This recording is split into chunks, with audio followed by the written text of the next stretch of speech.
Welcome back to LizCapism. Costumers often face challenges and have needs that are really different from their modern sewist counterparts, especially when it comes to equipment. As I developed my skills and built up my workspace over the past year, I have collected a wide variety of non-sewing tools that are incredibly useful. Today I'll be sharing with you some of the more helpful of these tools, which you won't usually find in your local sewing fabric store. When possible, I'll let you know where these items can be found. As a preface to this video, no matter what tool you're using, it is only as useful as your ability to use it. Some of the tools I'll talk about today are pretty simple and straightforward. Others come in a variety of types, sizes, and qualities and costs. Please use some common sense before buying the most expensive, premium, or high-quality version of something if you don't know how to use it, or if you don't know if it will even be helpful for you. Also, I don't do a lot of cosplay or other makes. My creations are almost always in the realm of recreating historical clothing. So if you're looking for tips on making things like armor, masks, sculptures, or other amazing creations, I'll link some more relevant costumers in the description. I've separated the tools into some basic categories. From there, I'll explain what I use each tool for and where you can get it if it sounds useful to you. Hardware and construction tools. I think I've joked a few times on this channel about the fact that building and construction hardware are absolute lifesavers for costumers. Here are a few important favorites. A basic toolkit. I personally think that every home in the world needs to be equipped with the boilerplate basic toolkit. Hammer, screwdriver with various heads, pliers, and an adjustable wrench. Almost every house maintenance job can be done with one or a combination of these tools. But most important for sewing are the hammer and the pliers. I use the hammer for setting grommets with buttonhole cutters, and if you have a heavily beaded fabric which needs to be sewn, breaking off the beads with a hammer along the stitch line will save you huge amounts of time and your machine needles. Pliers can be used to pull needles out of particularly thick fabric, bend or bend back small metal items, and a lot of pliers' inside edges are also wire cutters. Advanced mode is aviation snips. They might be called something else where you are, and is my #1 recommendation for cutting hoop steel or flat steel boning, C-clamps or spring clamps. C-clamps are mega useful for when you need a second or third pair of hands when working on a table. Fabric slipping off of a table is a common worry when working with historical dress because you're often using yards and yards of it, and when you're working with wool or brocaded silk, it's hard to keep it in one place while you work with it because it's heavy. These are also helpful if you need to keep a cutting mat or something else on your table while you work and you just don't have enough hands.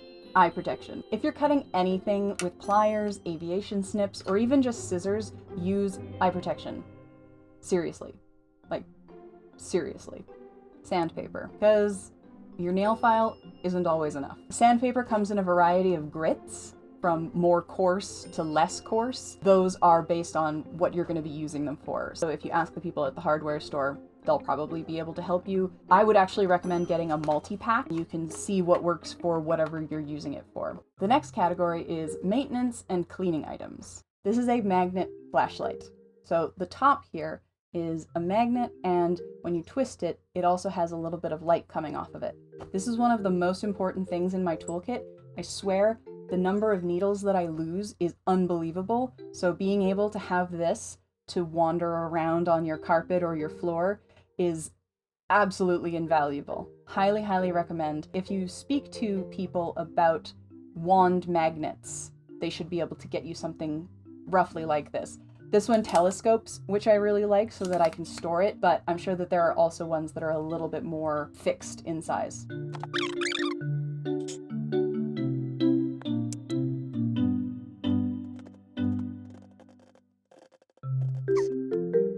Okay, that's better, I guess. All right, a little air puffer.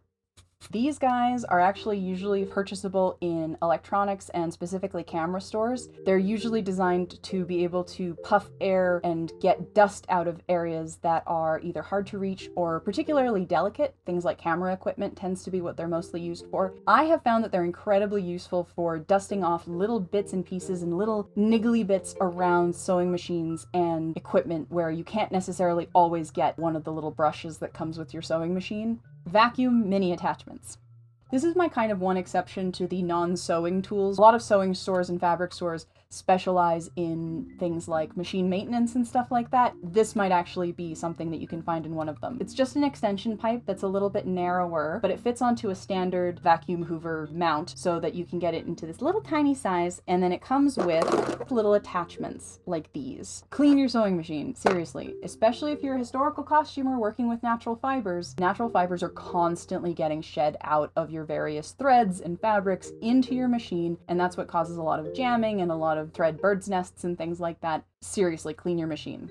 Last of the cleaning supplies portion is a horsehair brush. I found this at my local art store and it is amazing. If you're doing a lot of cutting or a lot of trimming seam allowances, you end up with these little bits of fibrous threads and things like that. And because of a combination of things like static as well as just the grip of whatever table you've got going on, sometimes they're really hard to get off of work surfaces. This is a really, really useful tool to just brush everything off of your workspace and start again. That way you can just hoover up whatever's on the floor after that. The next section is ergonomics. First, for the ergonomics category is this lap table, and a lot of you have asked about it in various videos. Have seen me use it. It is a hard surface top, but it's got a cushioned back. It's something that you can put on your lap and have a stable, solid work surface. It's something that I can have in bed. It's something that I can have on my lap if I don't need my big work table. And I found that it's extremely useful for when I need to sit in a specific position, so I can't necessarily sit at my table. Having this table helps a huge amount in being able to still work on whatever I'm working on. Most of them that I've been able to find, I've found in places like bookstores or craft stores. I've also found them in just miscellaneous stores. It tends to be one of those things that's sort of a good bankable product for most sort of general stores. I honestly don't even remember where I got this one, but I've seen them all over the place. A table clamp sellotape dispenser. Anytime you're assembling patterns that you've printed off at home, having clear tape available is super important. Most people already do. The thing about this is that it clamps to a table. It's amazing. I can't even begin to describe how much more useful it is to have something that you can clamp onto any work surface to be able to have your Scotch tape available for you to just go. My partner actually keeps stealing mine and I keep having to steal it back. A paper trimmer. Most people will be familiar with the kinds of paper trimmers that you will have seen in the guillotine style, where it's got the big blade down the side that you pull down. This is less industrial. It's definitely more of a one piece of paper at a time item, but I have found that it is very useful, again, for assembling patterns. Being able to get that nice straight edge and not having to cramp up your hand with the use of scissors is really helpful here. You can get these and the sellotape dispensers at office supply stores. Last but not least in the ergonomics section is a standing desk. I know that it's not everybody's ability to source an entire new piece of furniture, and so that's totally okay, but any kind of means by which you can move from a standing position to a sitting position and still have the same relative workspace is something that I have found invaluable to my sewing. I have a lot of back pain issues, and so does my partner, so we're deeply familiar with the kind of sort of back pain hygiene that you need to be exhibiting at all times. When I have my sewing machine on my desk, I find that I can still get my foot pedal down on the floor and use it while standing. Not everybody is able to do that, both for dexterity as well as for the length of power cord reasons, but if it is something that you can manage, it is really nice to be able to sew while standing occasionally, just to make sure that you're not constantly hunched over your desk. If it is within your budget, you can get them from a lot of different furniture stores, but the one that I have specifically came from IKEA, and my partner has a slightly larger version of the exact same desk, so I know that you can get it with multiple sizes of work surface, and I'm pretty sure that you could probably also rig it up to your own tabletop work surface if you're handy enough as it is. Last category is miscellaneous. The number one resource that you have is your library card. Not everybody thinks of it, and even when they do, they may only think of books. Now, I will say, books from the library, A+.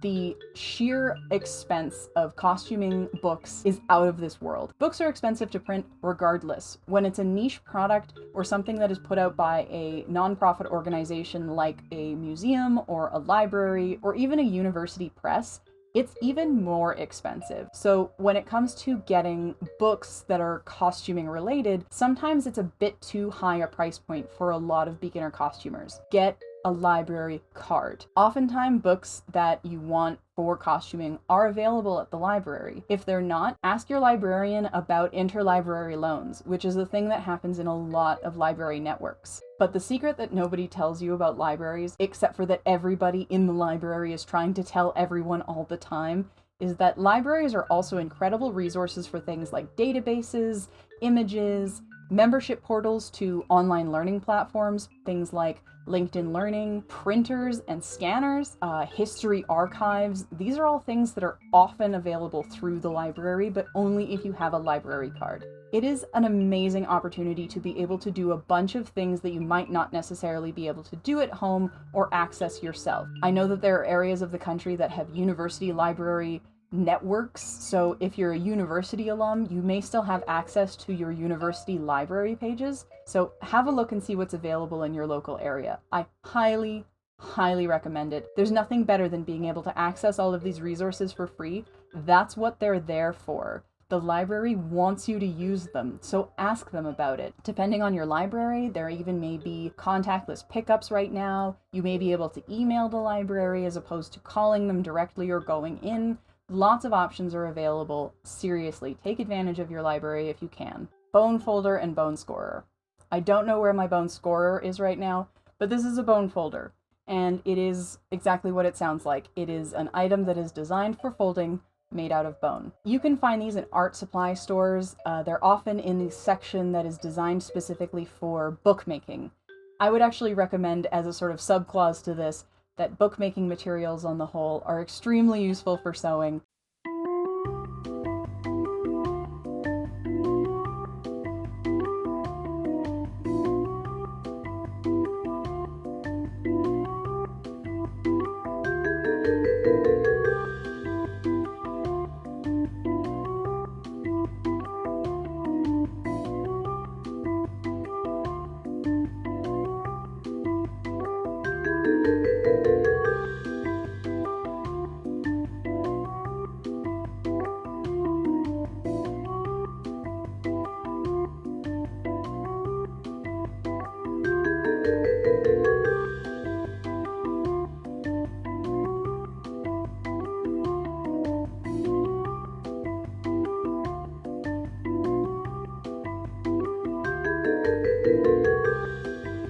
Something you can actually usually find in, oh Christ, the focus is just all over the place. I am so sorry. This video is going to be a disaster. Oh no. I'm gonna highly recommend. Stop saying highly recommend, Liz. This is a video of recommendations. Everybody knows that you recommend them.